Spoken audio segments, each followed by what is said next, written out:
हमारी पूरी तरह से संपूर्ण तैयारियां हैं सारे देश में।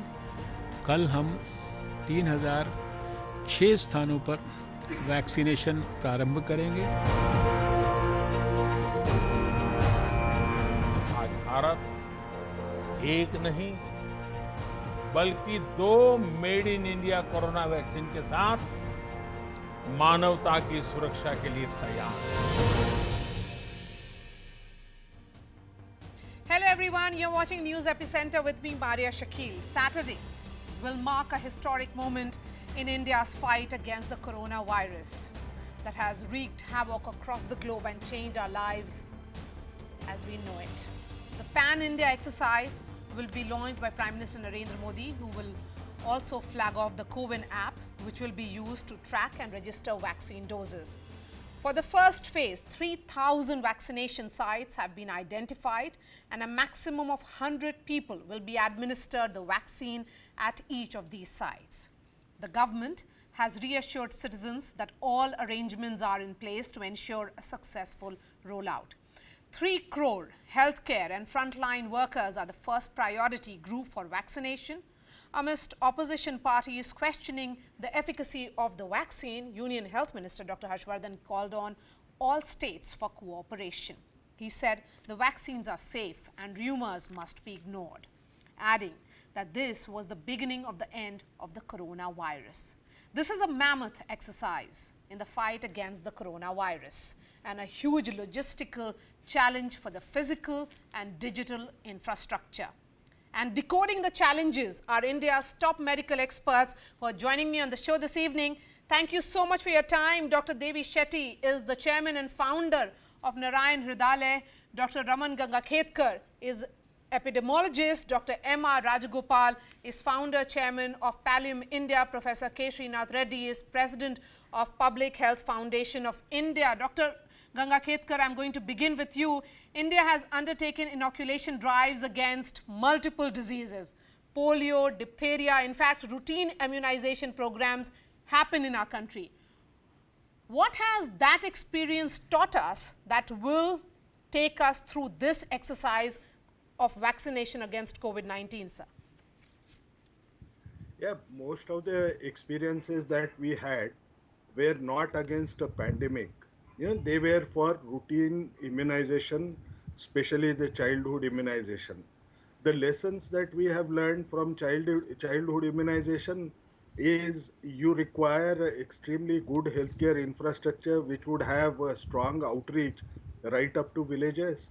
That outreach, when it goes to the periphery, you would have personnel who may not be as much trained with respect to that as you would have in the urban area. So we have prepared these personnel through training so strongly that we have been running the childhood immunization program seamlessly, including the management of adverse events that follow immunization. So that's a big thing which we have done as of now. So essentially, what would it mean? That we have laid down a good infrastructure, but some of the learnings that we had was the issues related to vaccine hesitancy. You tend to see that there are news, there are rumors that tend to spread across.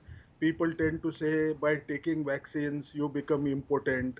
No, this is not only COVID-19 specific kind of a rumor. This has been Yes. occurring in the past also. There are rumors that somebody died because of vaccination. The actual attribution may not have been so easily possible to say that it was vaccine, but when you investigate, it turns out to be something else. But all these issues tend to add to vaccine hesitancy. The coverage rates tend to go down. So it is time that both the government as well as the people, all of them have to ensure that such rumors do not spread. And I would request all Indians that it would be worthwhile to ensure that you don't pass off such news which could be damaging, which could add more number of people to say that I would not like to take the vaccine unnecessarily Yes. without validating the facts. Yes, this is about hesitancy and also about the experience. Dr. Devi Shetty, what has been the learnings like? Are the experience of inoculators different in North and South India? Are there evident urban-rural divide as well? First of all, before answering your question, let me say one thing. We have been, first of all, I want to thank the government for providing us the vaccine. And we are going to start the vaccination program on Monday morning. And I am going to be the first person in my entire group to take the vaccine myself. I want to set an example for all my colleagues and all my countrymen that I trust science, I trust scientists, and I trust these companies which have made the vaccine, and I trust the system which has validated, and I'm going to be the first person to get the vaccine, and all my colleagues are going to join me. That's certainly a very, very positive message coming here, Dr. Devi Shetty. Please go ahead and tell me, will this really help that hesitancy that has existed and the doubts and rumors that are being spread, particularly regarding Covaxin? How will you counter that? By leading, by example as you are doing it? Is that the way forward? I cannot imagine the ignorance of the people. People think that COVID has gone. It has not gone. Who knows, in another 2 months' time or a 1 month's time, we may have a second wave. Second wave has hit every European country. What if the COVID comes back with the vengeance like what it has done in US and Europe? In what way Indians are different than Europeans and others? Okay, when the COVID was hitting Europe, we all said Indian summer will protect us, Indian immunity will protect us. What happened? Nothing happened. We were as vulnerable as all of them. What guarantee we have now? We don't protect ourselves with the vaccination which is provided by the government in such a breakneck speed, going through all the formalities without bypassing anything. Now, if we do not take it, I thought it's a ignorance. It's everybody thinks COVID won't. In fact, I would like to request the government that they should expedite vaccination program across the country at the earliest, because we have companies which can make vaccine. Yes. How many countries in the world have the access and the privilege to say that our country makes vaccine and we are going to get ourselves vaccinated by the vaccine made by our own country? Yes. We have everything. Now, what is this debate about? So certainly to the naysayers, that's a message coming from Dr. Devi Shetty. Dr. Rajgopal, come in on this. There is not much of a global model to emulate either. Countries where vaccination has begun are already running behind schedule. Delivering 2 doses each to 30 crore Indians here would mean an exercise that will go through perhaps September or beyond. What about those who aren't in the priority list?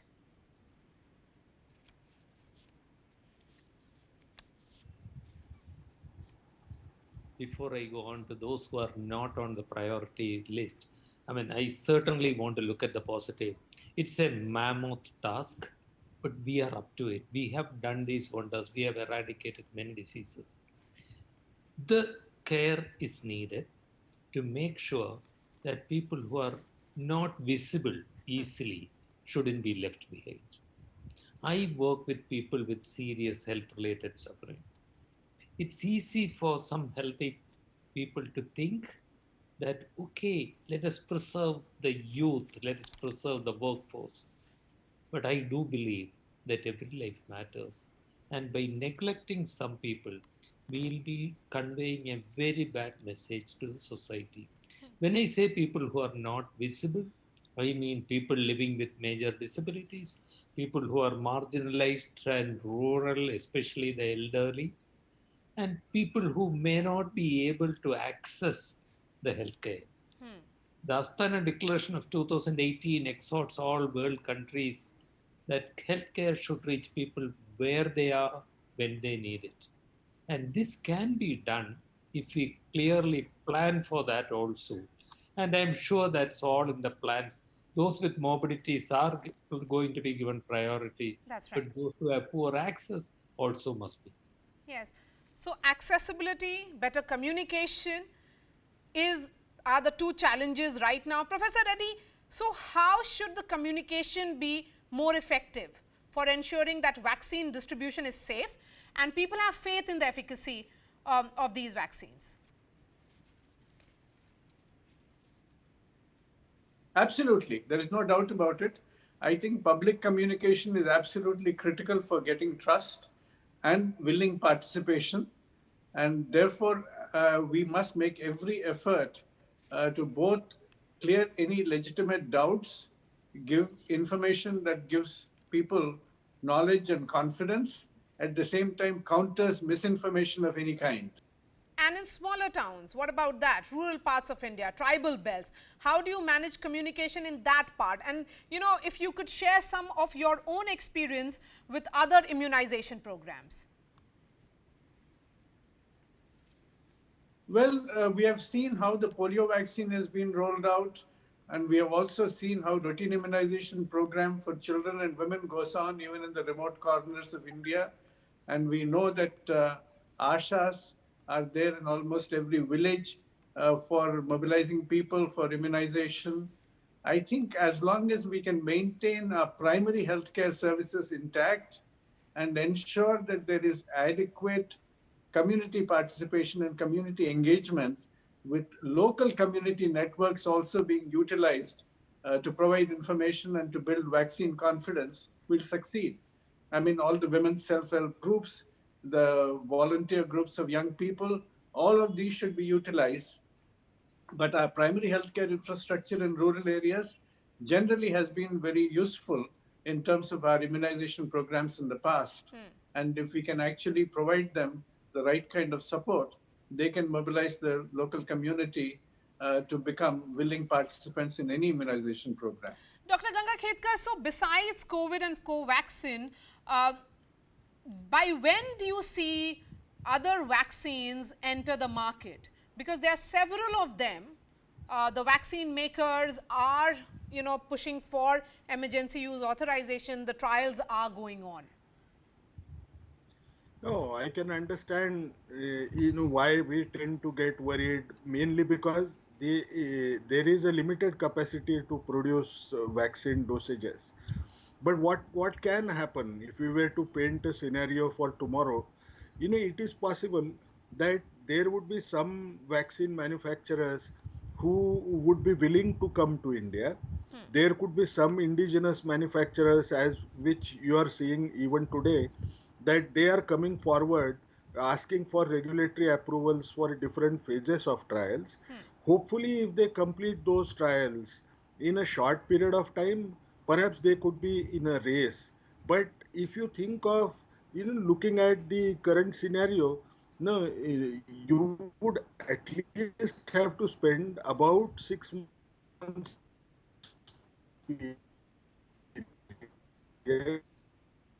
which other vaccine manufacturers who have done these trials elsewhere in the world, they could go by bridging trials and could perhaps get their products approved in India earlier.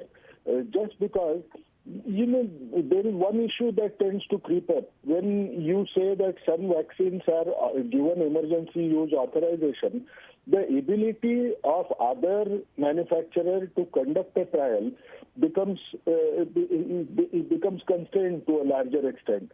The enrollment is unlikely to take place at the same time. Most often it would require that you will have to use one of the vaccine which is already approved in the control arm to go for comparative kind of studies to be done, because you can't provide placebos to people if you are giving an authorization to use them in public as such. So these issues will come. They may affect the results as to when they will come, but I would suspect that before this wave for vaccination tends to get completed, you might at least see one or two vaccine manufacturers given an approval, and then this will pave way for so the by when other can vaccine those who are manufacturers to not be in the approved. priority list, who are out of that 30 crore list, expect a vaccine in the market?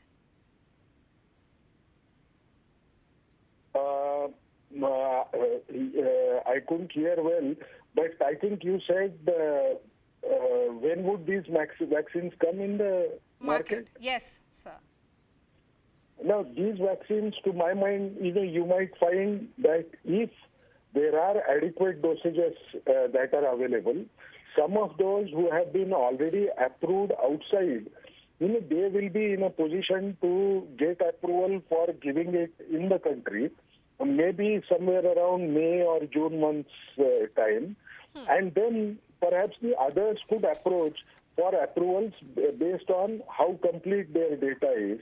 That would be the only expectation that we may have in terms of fast-tracking of these approvals that could happen and newer vaccines coming.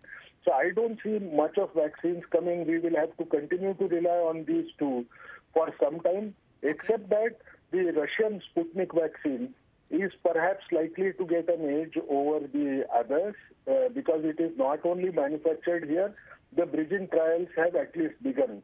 So these issues will be more important to speculate when will these vaccines come, hopefully by May. Okay, by May. So that certainly is some news that is coming in from Dr. Ganga Khetkar. Dr. Shetty, largely the sense is that India has managed coronavirus pretty well. Will you say that it is because of our strong immunity, or will you be saying that it is a bit of a trial and error here? First of all, how do you say a country has done well in managing COVID? There is only one yardstick. That is how many people got infected and how many people died. If you look that as the yardstick, believe me, we have done perhaps the best compared to most of the countries in the world. I have no doubt about it. How it happened, there are many, many reasons. First, the proactive steps taken by the government. Then, of course, very, very good healthcare infrastructure we have. We may complain about our healthcare infrastructure, but believe me, we definitely have one of the best healthcare infrastructures. And by trial and error, like all the other countries, we learned. But we had one advantage. Corona affected European countries first so that we could learn from their mistakes. Yes. And we didn't straight away put everyone on ventilator. We learned that ventilator should be avoided. We also relied on timely intervention of the medicines, oxygen, non-invasive ventilation. But hats off to Indian doctors, Indian hospitals, Indian nurses, Indian technicians. We have done really, really well. We should be proud of the way we have managed Corona so far. Yes, and should there be a revisit of the fact that in India, the expenditure on health is less than 2% of the GDP? Time to increase that, certainly? Certainly. I have no doubt. First of all, we need to make the public hospitals more vibrant. Relying on the private sector to manage the healthcare is not the best option we have. And Corona has really showed us that the public hospital have to be vibrant. It cannot become vibrant unless we inject some more funds. And thanks to the government's recent initiative of liberating postgraduate medical education, in the next 2 to 3 years' time, you will see that the public hospitals in the country will be really, really in a position to offer the kind of care patients expect. Because they are going to have a large number of young doctors who are working in those hospitals, who are very passionate in learning, of course, taking care of the patients. It will have a transformative effect, liberating higher medical education. We grossly underestimate the power of higher medical education as an agent of change in public hospitals. Okay, let's start wrapping the debate, and I'm going to begin with you, Dr. Rajagopal. The big challenges ahead. Sorry, what are the big challenges? Was that your question? Yes. Well, I would rather see it as an opportunity.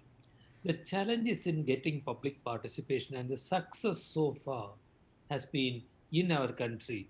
We have got communication rather done well in most of the countries. For the vaccination program, one of the major areas of success that we expect is public participation. Dr. Devi Shetty said many factors which decreased our vulnerability And certainly one of them was we generally took the public into confidence. And it was not only restrictive, but also facilitatory. The same approach, I think, rather, the poor communication is going to be a challenge. Okay. If we say that illiterate people will not be addressed, then that will be a challenge. The tribal people will have to be spoken to in their language, made partners rather than strangers. Okay, so that is certainly going to be a big challenge. Coming on this, Professor Reddy, how has the global health transformed in this pandemic?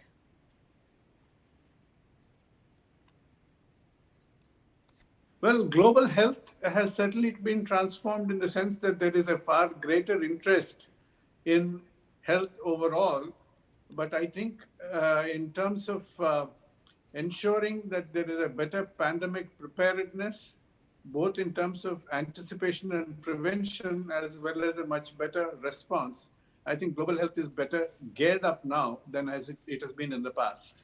Dr. Gangakhetkar, do you get the sense that the staffs in public health centers will not be available any longer for other work like deliveries, antenatal care, or immunizations, which happen for the next few months because all of them would be busy with immunization? I wouldn't probably think that that is going to affect the rollout of services from where we are today. No, I would still believe that they would be able to do discharge their own duties to other diseases to some extent. Though I would also agree that providing complete package of services may be affected to some degree. To what degree are you sensing? Will it be for the next few weeks, months? Because of course, you know, the exercise begins tomorrow, as we have seen in top hospitals in Delhi itself. They were told that the OPDs are not available for weeks and months because it was shut down because all the infrastructure was channeled towards COVID management. No, one of the things which I would think would help us would be ensuring that the private sector is involved in this particular vaccination drive as well, because private sector is also very large. We also know that most of the associations have already committed to the government. Some associations like Indian Medical Association, Yes. the API as association, they have committed to the government that they would be willing to work with the government to try to share the responsibility of providing vaccines to such a large group of people. So essentially, it all depends on first the beginning, then sensing what challenge tends to come. And I'm sure that all of us, you know, wherever we are in whatever situation as medical professionals, would join the effort to support the government and ensure that there would be a good uptake Okay. of vaccines or coverage. Certainly. Dr. Devi Shetty, the final words to you, please. Go ahead. I would like every Indian to understand that God has given us a window of opportunity of a relatively COVID-less period, and we should vaccinate ourselves. In 28 days, in 30 days, the vaccination will be over, and by the grace of God, we will be protected. Do not be biased by all these contradicting views and the views without any rationality. The COVID vaccine is going to protect us, and our government has provided us the vaccine. Please go ahead and take it. And I'm going to take it. I'm going to be the first person to take it. All right. Dr. Devi Shetty, thank you so much. Dr. Raman Gangakhetkar, M.R. Gopal, and Professor Reddy, thank you so much for your time. Of course, the big day is tomorrow when the vaccination drive begins in India. We'll continue to track that story very, very closely. Thanks so much for watching, and I'll be seeing you tomorrow.